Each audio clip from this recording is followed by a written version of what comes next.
এক ফোঁটা মধু মাটিতে পড়ে আছে। পাশ দিয়ে একটি ছোট্ট পিপীলিকা যাচ্ছিল। মধুর ঘ্রাণ নাকে আসতেই সে ভাবল, যাই একটু মধু খেয়ে নিই, তারপর না হয় সামনে যাব। এই বলে সে এক চুমুক মধু খেল। তারপর তাতেও তার মন ভরল না। তখন সে আর এক চুমুক খেল। এই বলে সে সামনে যেতে লাগলো।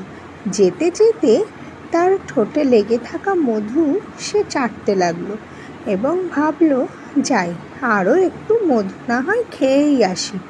এই বলে সে পেছনে ফিরল। পিছন ফিরে সে মধুর জায়গায় গিয়ে ভাবল, আগে তো মধুর এক পাশ থেকে খেয়েছি, এবার না হয় মধুর ভেতরে প্রবেশ করে খাবো। এই বলে সে মধু ফোঁটার মধ্যে প্রবেশ করলো, দিয়ে খুব মজা করে আরামসে মধু পান করতে লাগলো। মধু খেতে খেতে সে আনন্দে ডুবে গেল, অথচ এদিকে তার ছোট্ট ছোট্ট পাগুলো আস্তে আস্তে মধুর মধ্যে আটকে যেতে লাগলো। তখনও তার হুঁশ ছিল না, কিন্তু যখন তার হুঁশ এলো তখন তার দুটি ছোট ছোট পাই মধুর সাথে আটকে গেছিল। সে আর কিছুই করতে পারছিল না।